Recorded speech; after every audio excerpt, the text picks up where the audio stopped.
Während wir alle sicherlich auf Mario Kart 9 warten, gibt es noch einige Mario Kart Spiele, die nie das Licht einer Konsole erblickt haben. Die Mario Kart Arcade Serie ist nämlich, wie es der Name schon andeutet, nur für Arcades erschienen, also für Spielhallen, wo ihr die Spiele dann kostenpflichtig spielen könnt. Denn anders als hier in Deutschland, wo Arcades heutzutage nahezu ausgestorben sind sie in Japan nach wie vor ein großer Hit. Angefangen hat das Ganze damals im Jahr 2005 mit dem Spiel Mario Kart Arcade Grand Prix, entwickelt von Namco in Kooperation mit Nintendo. Dieses Spiel startete Mario Karts Invasion in die Arcade-Hallen und konnte die Spieler schnell von sich überzeugen. Anders als die vorherigen Konsolentitel machte man hier natürlich Gebrauch von einem Lenkrad und Pedalen, um eine realistischere Fahrerfahrung zu bieten. Zudem gab es in dem Spiel auch einige Charaktere, die es in kein einziges Konsolen-Mario Kart geschafft haben, nämlich die zu Namco gehörenden Pac-Man-Charaktere, Pac-Man, Miss Pac-Man und Blinky. Es war somit das erste Mario Kart-Spiel mit Crossover-Charakteren, noch viele Jahre bevor Mario Kart 8 dann einen ähnlichen Weg einschlagen würde. Neben den 3 Pac-Man-Charakteren waren aber natürlich auch 8 Charaktere aus dem Mario-Universum dabei, sodass dem Rennspaß dann nichts mehr im Weg stehen konnte. Eine Besonderheit des Spiels war aber das Itemsystem. Während in normalen Mario Kart-Spielen jeder alle Items bekommen kann, ging dieses Spiel einen ähnlichen Weg wie das kurz zuvor erschienene Mario Kart Double Dash. Jeder Charakter hatte nämlich gleich 6 Spezial-Items, was in dem bis dahin größten Itempool aller Zeiten resultierte. Mario Kart Arcade Grand Prix hatte somit 93 Items. Verglichen mit den 20 Items aus Mario Kart 8 mehr als 4-mal so viel. Dafür waren aber nur 3 Items pro Rennen aktiv,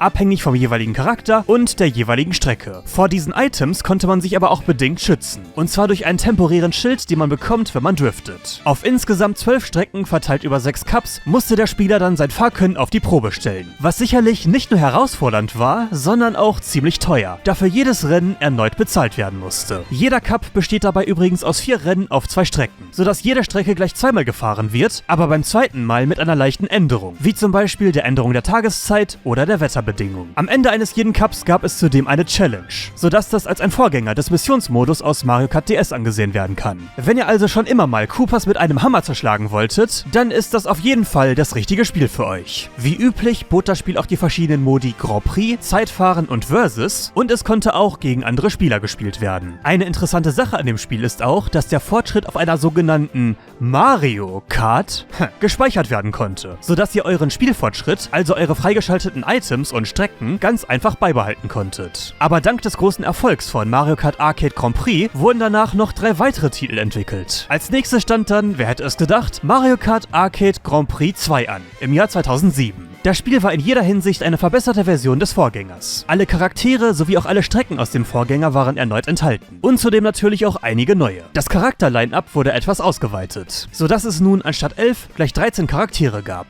Neu waren Waluigi und Mamechi. Ich brauche euch wohl kaum zu erklären, wer Waluigi ist, aber Mamechi hat Erklärungsbedarf. Mamechi ist ein Charakter aus der Tamagotchi-Reihe und soll wohl sehr clever sein und ein IQ von etwa 250 haben. Dieser hohe IQ hat ihm sicherlich auch dabei geholfen, seine Cards zu bedienen, denn anders als der erste Teil, bot der Nachfolger erstmals 2 Cards für jeden Charakter. In Sachen Cups wurden ebenfalls 2 neue Cups hinzugefügt. Der Waluigi Cup und der Yoshi Cup. Zudem wurden auch sogenannte Mario Coins hinzugefügt, die genutzt werden konnten, um neue Cards und besondere Items freizuschalten. Außerdem war dieses Spiel das erste Mario Kart Spiel, welches einen Kommentator hatte. Here we are live from Pack Labyrinth. This technical course forces several 90-degree corners. The most talented driver is Mamechi! What thrilling techniques will we see? Was in vielen Fällen aber deutlich nerviger als hilfreich war, da er einfach nie aufhört zu reden. Mario! Bang, bang, bang! Waluigi is banging away. Wario, the Thunderstick activated.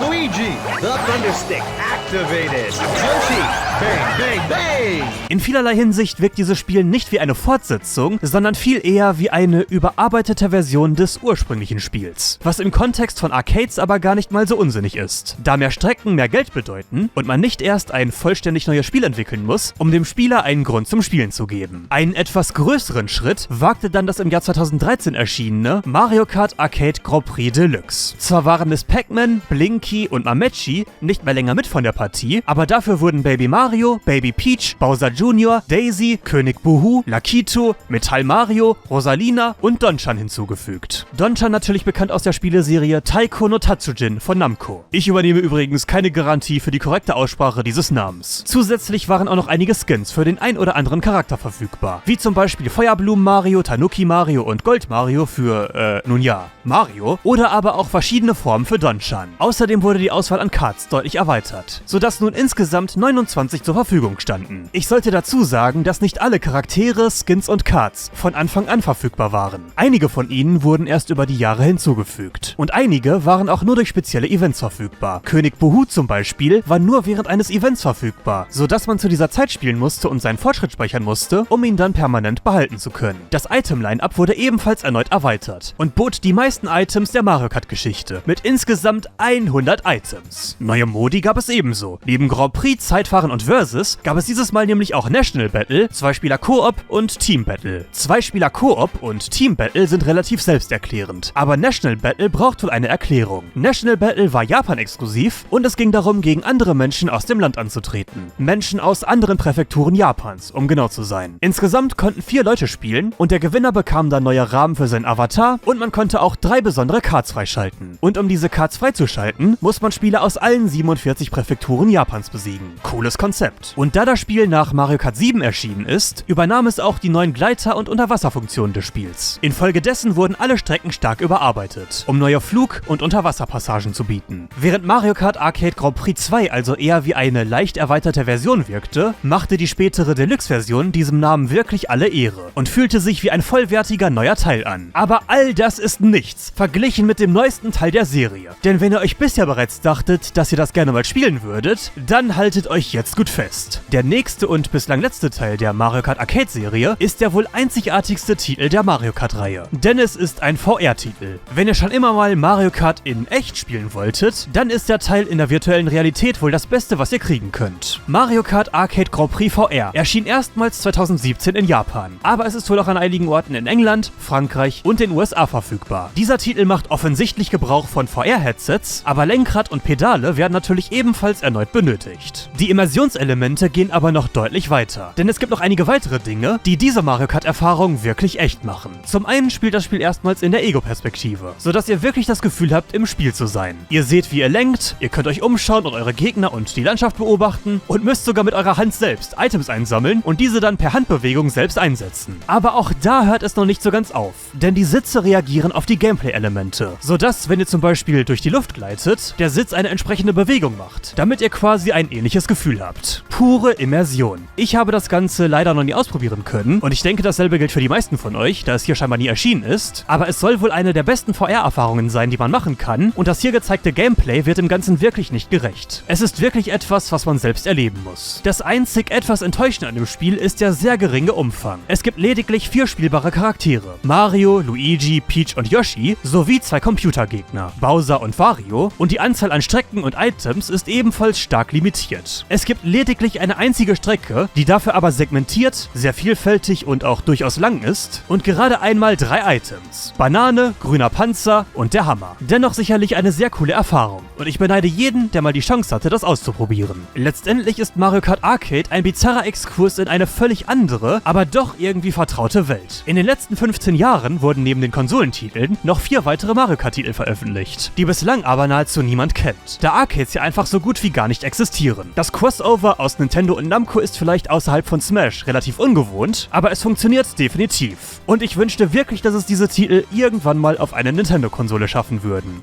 Oder wie seht ihr das Ganze so? Hattet ihr vielleicht sogar schon mal die Chance, einen dieser Teile spielen zu können? Teilt es mir in den Kommentaren mit. Und ein Daumen hoch zur Unterstützung wäre natürlich auch wie immer sehr nett. Vielen Dank fürs Zuschauen und bis zum nächsten Mal.